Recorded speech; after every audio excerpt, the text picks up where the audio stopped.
À l'école, l'histoire n'était de loin pas ma branche préférée. Comme vous peut-être, j'ai le souvenir de longues heures à apprendre par cœur des dates, des lieux, des faits, sans jamais finalement y trouver un quelconque intérêt. C'est donc avec pas mal de préjugés que j'ai abordé les œuvres d'Amin Maalouf. En effet, cet écrivain libanais aux influences multiples s'est fait une spécialité dans un genre que je connaissais pas, le roman historique. Le moins qu'on puisse dire, c'est que j'ai été conquis. Dans un style très fluide et très beau, Amin Maalouf raconte l'Orient. Un Orient parfois sauvage, parfois splendide, avec un peu la poésie des contes des Mille et Une Nuits, mais toujours avec un vrai souci de la véracité historique. Tous les ouvrages du monsieur, en tout cas tous ceux que j'ai lus, méritent largement une vidéo. Ça sera chose faite, d'ici peut-être 15 ans, vu mon rythme de publication. J'ai dû faire un choix, alors j'ai choisi de vous parler de Samarcande. Je vous expliquerai bien sûr pourquoi ce livre en particulier, mais en premier lieu, finalement, Samarcande, ça parle de quoi ? Petit aparté, navré si je massacre les noms durant ce podcast, ma maîtrise du persan étant des plus lacunaires. L'histoire commence en Perse au XIe siècle, là où aujourd'hui se trouve l'Iran. Nous visiterons la ville de Samarcande, où Omar Khayyam, poète, philosophe, astrologue, compose ses quartets, ses célèbres roubayat. Sur son chemin, il croisera Hassan Sabbah, intellectuel ismaélien qui cherche à se faire une place au soleil, et créera finalement sa secte, peut-être la plus célèbre de tous les temps, celle des assassins. De son côté, Nizam al-Mulk dirige la Perse en sous-main, jonglant avec adresse entre intrigues de cour et plans de modernisation du pays. Le destin croisé de ces trois grands hommes aura pour fil rouge le manuscrit que rédige Khayyam. Entre poésie orientale et intrigue politique, entre jeu d'amour et peine de mort, la première partie du récit est un véritable conte oriental. Et puis nous sommes amenés à la fin du XIXe siècle, toujours en Iran. Entre Tabriz et Téhéran, nous suivons une tentative de révolution, une guerre, et vivons l'histoire d'amour d'une princesse persane avec Benjamin O. Le Sage, un Américain à la recherche d'une relique d'une valeur sans prix, le manuscrit des Roubayat de Omar Khayyam. Le roman se structure donc en deux parties bien distinctes, une première moitié au XIe siècle, la seconde au XIXe, avec comme fil conducteur du récit le fameux manuscrit.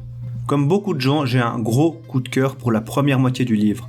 Pour dépeindre cet Orient magique, Amin Maalouf use d'un style fleuri, riche, très poétique, parfois un peu précieux, pour refléter la réalité d'une époque qui avait un goût prononcé pour les choses qui brillent. L'une des forces du style de l'auteur, c'est sa faculté à basculer très fluidement entre une plume poétique, quand il romance, et un style factuel, avec une prise de distance, quand il dépeint avec une précision chirurgicale une époque que de toute évidence il connaît parfaitement. Alors la seconde moitié du livre, elle manque pas d'intérêt non plus, On y apprend des tas de choses, dans un style un peu moins évocateur d'un Orient des Mille et Une Nuits, ok, mais toujours avec plein de détails et plein d'anecdotes. Vous l'aurez compris, une des forces d'Amin Maalouf, c'est sa plume. Une écriture poétique, limpide, d'une fluidité exemplaire. La beauté du style, c'est bien sûr pas la seule force du récit, car Samarcande, pour rappel, c'est bel et bien un roman historique. Sans même vous en apercevoir, et avec un réel plaisir, vous allez apprendre des tas de trucs sur des lieux et des époques plutôt méconnus, sur des individus au destin extraordinaire, très souvent ignorés en fait dans notre culture occidentale.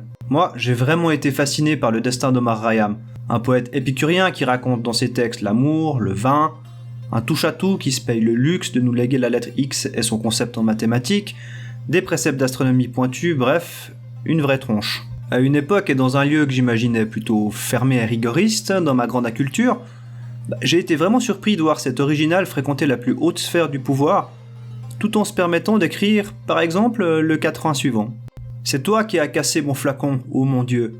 Tu m'as fermé les portes du bonheur, mon Dieu. Mon vin trempe le sol par ta faute, ô mon Dieu. Soit. Mais serais-tu ivre, par hasard, mon Dieu ?»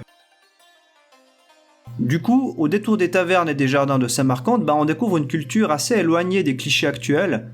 C'est pareil dans la deuxième moitié du bouquin en fait. On voyage, on rêve, mais surtout on apprend. Avec 376 pages au format poche, Samarcande ça se lit vite, très vite. À mon goût, trop vite. Pour moi c'est une lecture plutôt simple, même si Amin Maalouf il est pas vraiment avare en détails historiques, en dates ou en digressions. Ce livre il plaira bien sûr à ceux qui s'intéressent à l'histoire de la Perse, à la naissance de la guilde ou de la secte des assassins, à la littérature orientale, ou à tous ceux en fait qui souhaitent enrichir leur culture sans s'en rendre compte, en s'amusant. Je suis vraiment pas un habitué des romans historiques, c'est un des tout premiers que j'ai lus, et j'ai vraiment été conquis.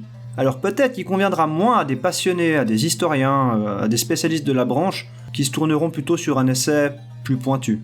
Mais à mon sens, ce bouquin est immanquable, ne serait-ce que pour sa première partie enchanteresse et la plume de son auteur.